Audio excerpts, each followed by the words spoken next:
తర్వాత చూపిస్తారు సార్. సురేష్ గారు అంటారు బోరుగడ్డ అనేది మాకు సంబంధం లేదు అంటారు.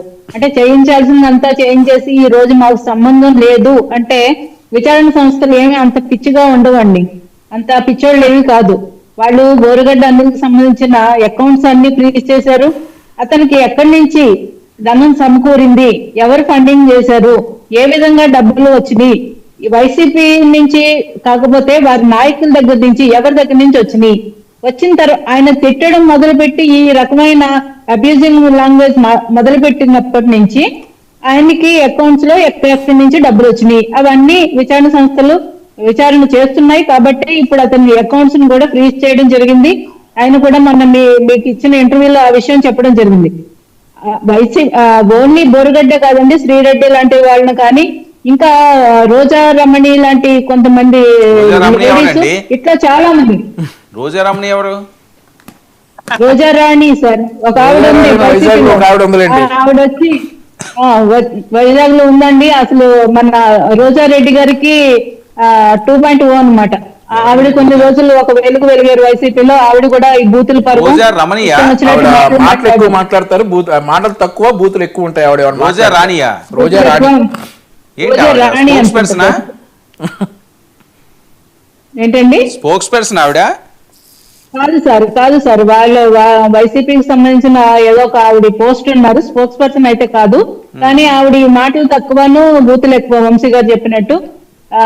సో ఈ విధంగా వీళ్ళు ఇష్టం వచ్చినట్టు తిట్టించేసి ఇప్పుడు మాకేం సంబంధం లేదు, వాళ్ళతో మాకు సంబంధం లేదన్నంత మాత్రాన సరిపోదు కదా సార్. ఈ రోజు వచ్చి నేతలు చెప్తున్నారు, ఈ రోజుకి కూడా ఇంకా అదే పద్ధతి ఏం కూడా మారకుండా ఈ రోజు కూడా సోషల్ మీడియాలో అదే విధమైన వల్గర్ లాంగ్వేజ్ మాట్లాడుతున్నారు. మరి ప్రభుత్వానికి సంబంధించిన కూడా సార్ ఇప్పుడు ఒక అభివృద్ధి చేయాలనుకున్నా, ఏది చేయాలనుకున్నా, ప్రభుత్వం మెడికల్ కాలేజీల్లో ఒక టెండర్లు పిలవాలనుకున్నా కూడా హైకోర్టులో వెళ్ళి పిల్లు వేస్తున్నారు, టెండర్లు పిలవద్దు ఆపేసేయండి అని.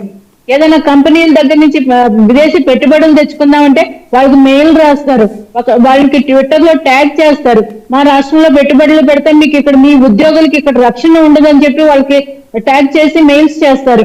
అంటే ఏ విధంగా మీరు రాష్ట్ర ప్రజలకు ఉపయోగపడాలనుకుంటున్నారు? అభివృద్ధి చెయ్యండి అని చెప్పి మీ చేతికి అధికారం ఇచ్చినన్ని రోజుల్లోనేమో అసెంబ్లీలో సైతం తిట్టుకుంటూ నిందలు వేస్తూ కాలం గడిపారు. ఇప్పుడు కనీసం అభివృద్ధికి అడ్డుపడకుండా ఏమో ఉంటారా అంటే ఇప్పుడు కూడా చేసేది ఇదే పనులు సార్.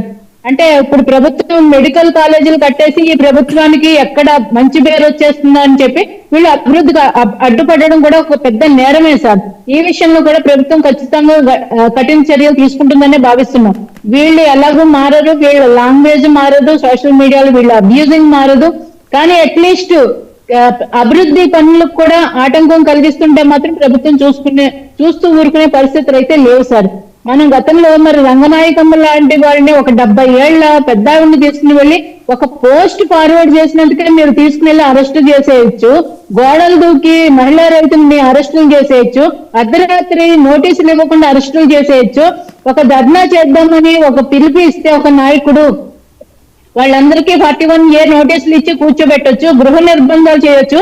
సాక్షాత్తు ఒక పార్టీ అధినేతనే కూడా మీరు నిర్బంధించారు. వైజాగ్ లో పవన్ కళ్యాణ్ గారు కాన్వాయ్ అంట ఏ విధంగా ఒక పోలీస్ అధికారి ప్రవర్తించాడండి. కనీసం ప్రజలకి అభివాదం కూడా చేయనివ్వలేదు. హోటల్లోకి వెళ్ళిన తర్వాత అక్కడి నుంచి బయటకు రానివ్వలేదు. మేమేమన్నా అక్కడ ఏమన్నా గలాటా చేయడానికి వెళ్ళామా జగన్మోహన్ రెడ్డి గారి లాగా? ప్రజా సమస్యలు వినడానికి ఒక ప్రజా జనవాణి అనే కార్యక్రమానికి వెళ్తే ఆ